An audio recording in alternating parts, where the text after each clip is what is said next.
and you can imagine, very, very different than this. But I wanted her to see it at that point, just to,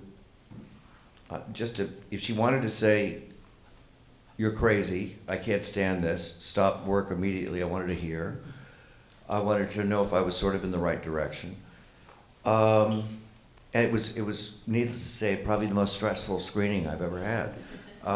You know, it was in a laptop, it was in her dining room table, and I had 2 speakers, and I said, you know, I'm gonna hit this bar on the laptop that'll stop it at an hour and a half, so, you know, we can have a bathroom break and do whatever. And I watched her watch this, and I think it was quite an overwhelming experience for her to see, basically, you know, her whole life, and all the footage that we'd found and unearthed, and all the work and everything that went into it, from not just my part, but all the people involved in it. You know, it got to the hour and a half part, and I hit the thing, hit the bar, and she went, "What are you doing?" I went, "We can go hit that bar back." And we sat, you know, one sitting all the way through. And I could tell I was on the right track. And she's seen every cut since. I'm very interested in the simplicity of the choice of, except for the very beginning, it's a linear choice. Mm-hmm. And you go through the life and you go through the writing in the same way. But one of the most interesting things to me in the film is that although the writing comes out of, you know, the way she lives, her knowledge of what's happening in the world, in her family, but in the larger world, and that's where the writing comes from. It's not, I don't know how to say this, it's not psychologicalized. It's, you really, really do understand the complexity of the decision to put this thing down and to commit to this subject or this, yeah. And that's really extraordinary. It's very seldom, I think, in a film about an artist that you see that. And it is incredibly edited, really beautifully edited. I think people have lots of questions.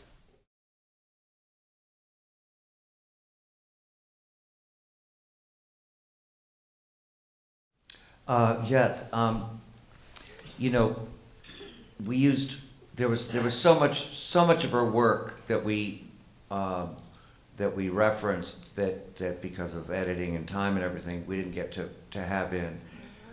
I knew that I had Joan for a certain amount of time for the interview and then the additional shooting, and so I chose for her the passages that had some movement, biographical movement in it, you know, and her describing where she was from and where, you know, moving to New York or moving away from New York, and different things that were benchmarks in her life. And I didn't want to keep going to her to, "Hey, listen, I've added this. Oh, I've added this." So I kind of had just place marks for where, the readings would go. And then when Ann and I were pretty much set, like, these are going to be the pieces, we toyed with the idea of, you know, having an actress who sounds kind of like Joan, maybe do it. And then I thought, but maybe that would be, you know, an actor, an actor reading a writer's work is still going to sound different than a writer reading their own work, or in this case, like Shelley Wanger, who's Joan's editor, somebody who works with books for a living when they read out loud. There's just a different tone to it. And so it started, I think, with Shelley, who's got a similar kind of delivery. And then it was like, hey, wait a minute, Shelley, why don't we do... And then I went back, I got a hold of David in London, and then I got Hilton, and it just sort of became our thing. It was a real problem solver. Yeah, over here, back there, and then I'll get you. Okay, did people hear that? Did Griffin make the selection of these particular milestone works, or did Joan Didion choose what work she wanted read? No, that was sort of up to me. She, from the moment she said, yeah, okay, to making this, she was like, okay, she would, we go through like years, she wouldn't even ask about it many of the times. You know, it would be like, you're the filmmaker, you know, when you're finished, you'll show it to me or not, or very, I'd say supportive, but not, you know, it's just not in her nature to be incredibly curious, like, how's your documentary going about me? So it just was never a conversation. So it was never, so no, I chose, you know, a lot of the things, and I chose, of course, what she would read. It all made sense to her why I was asking her to do the readings of what sections that would be. But it was, as I said, those sections were constantly changing. So she sort of saw what we were using when she saw the film. Yeah. Uh, Yeah. Oh, well, she wanted to know if I found, and even though I knew Joan so well, what I found surprising, was I surprised about her. And even though I'd read Joan's work, obviously, before, when she said yes to doing this, I read everything that she'd written in the order of which she'd written it. And so I noticed that kind of informed the way I was talking to her, since she was my aunt before. She was my aunt who had books I'd read, but I wasn't like an authority on her books. You know, I mean, I didn't really talk to her about her books, but I'd noticed many, from the time I read that, all through the course of her books, when I would see in her character something that she'd been talking about all this time, but I would actually see it up front, which is, I could see where she was from. I could see the strength, that kind of frontier Californian, you know, her ancestors going with the Donner Party and choosing not to go with them, and sticking with the map and not taking a shortcut. That was like a character from her family that I saw in her. So there were all these different insights I probably wouldn't have had if I hadn't been thinking about Joan for the past 6 years. Those sort of things. And when she saw the various cuts of this movie, and the finished movie as well, did she ever comment about, oh, I didn't know that about me? No. But there was also some things that, like I learned in real time. I didn't know till Shelley told me on camera that she put manuscripts in the freezer. But when she tells me that, you know, elaborating more, I guess, on your question, that makes perfect sense to me, because, you know, even with something like Year of Magical Thinking, she can write that book and I'm not ready to know how I feel about Quintana. I have to write this, and then I'm going to write that. And there's a division of it's and this again, I think, is this sort of survival frontier strength that she has of doing things in its order. You know, when she's going to write about something, she has to write to know what she's thinking and feeling, but it's going to be when she's ready for it. And then, so those two books, you know, there's no accident to that. You know, that's how she writes, and it's how she deals with life. Way in the back, but you gotta be loud.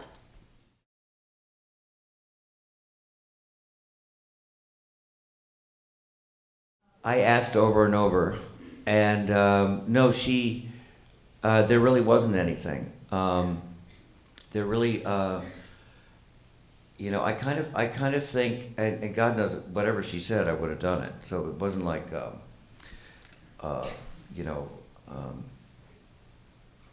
you know, she's still family. You know, I mean, it was still like I care more what she thinks about this than probably anybody else, of course. So, but I think she again sort of thought, you're the filmmaker. I don't tell you how to direct. You don't tell me how to write. I think if she really didn't like it, I think that would become apparent. But as far as saying, but yeah, as far as like giving notes or, you know, I hate the way the light hits my face, or, you know, I'm uncomfortable. I wish you know, she knew I would be, you know, talking about Quintana and her being a mother, and you know, but then again, she also wrote about her own guilt and her own, you know, her own questioning about the kind of mother and wife she was.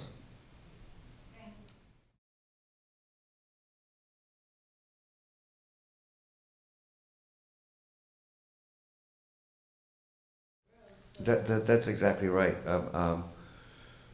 She, on Self-Respect, the story that she wrote for Vogue, she wrote that on deadline.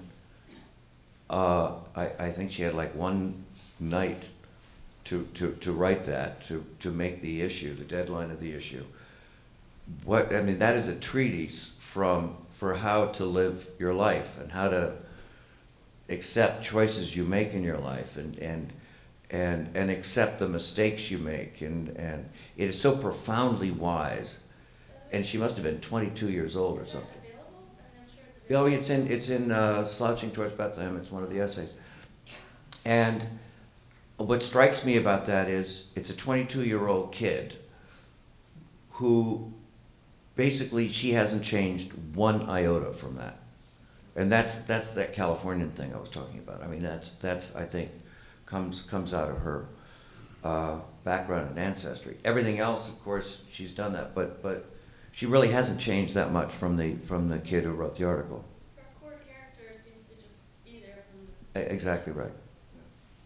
Way in the back in the middle? Yeah. Yeah.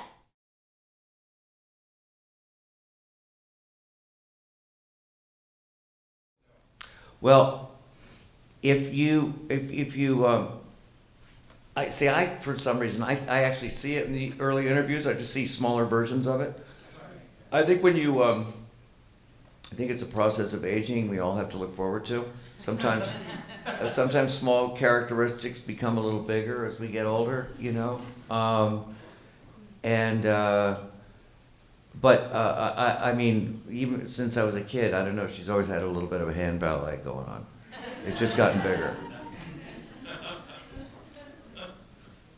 Yeah, over here.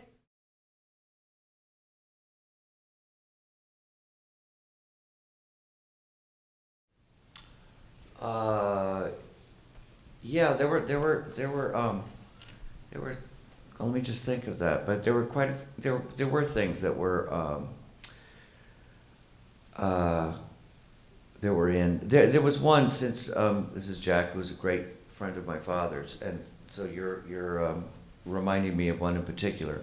It didn't fit into the overall story of Joan, but there was a my father and John were estranged for decades, and they both had John was having problems with his heart, and Dad started to have problems with his heart, and then they saw each other in the cardiology. It turned out they haven't spoken to each other in 10 years. They see each other in a cardiologist's office, and they go, "What the fuck are we doing?" And immediately they were on the morning calls. I got bumped, by the way, and they talked every day, and thank God they did. You know, John died less than half a year later. So that was just a sort of a tangent that used to be in the film. Yeah, over here.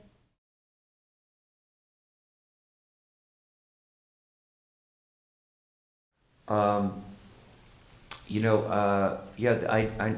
it was very, some things were really, really difficult for me to ask her about. And it was my job, but I thought, oh, the advantage is I'm related to her, and that's why I got the gig. But the bad news is I'm related to her, and I have to ask all these painful things about two people we both knew and we both missed and we both loved. And it was like, so I felt like I was torturing her, making her go through it. So that, that was the hardest part. That was really hard. I have a question. In the writing, there's about 60 years of the history of 60 years evoked, and it's a personal history always, but it's also a history of 60 years of American history, world history. And you use a lot of illustrative clips, which obviously are not there when you read the books. So how did you decide how much visual illustration to use that was outside of just home movies and home photographs? Yeah. Well, one, I kind of feel if her writing is still quite visual, and rather than hanging on a still, what struck me was the passage about all the different these incidences, the red wine and Roman Polanski and getting married and the dress and all those seemingly unrelated. It just struck me as as sort of a diagram of a madman, and of like someone trying to figure out how all these things are connected, and they're not connected. So we had a graphic house that I was that I kind of expressed. I wanted to just see it laid out and imagine Joan trying to make sense of this. Now, while she was, the country was going insane, murders were, these terrible murders were happening, and Altamont had just gone, went from Woodstock to Altamont in a heartbeat. And, there's a psychosis that's going on in the country, and it's going on in her. And so there's a kind of feverish madness, that it's like as Hilton says, as the madness is going through her head and coming out the typewriter, and it's going out it's coming from the country and what's going on in the world. So I was always just open to any sort of pictures or visions that would accompany that state of mind. The other thing that I think is amazing in the film is how much she does laugh. Yeah, well, that was really important to me to get, because that's who I grew up with. And John was hilarious, and he made most of the jokes, but she did most of the laughing. And she has this reputation, when critics would be writing about Slouching and White Album, that she was the mistress of doom and all this. You just picture her walking around with a sickle, and she was just incredibly, for myself as a kid and all of us growing up, she was, a woman who just laughed a lot. We have time for one more. Who wants to do it? Yeah, there.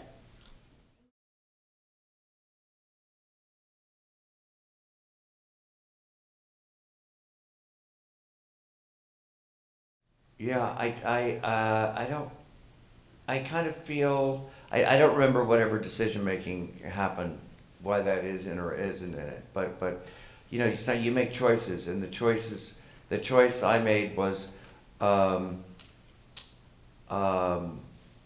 no one left, there's, when she talks about, which had its own power, my own sense, that I'm not leaving anyone behind. Which is sort of and that line you're talking about probably is the next one that follows. I don't remember. Thank you so much. Thank you. You for the film.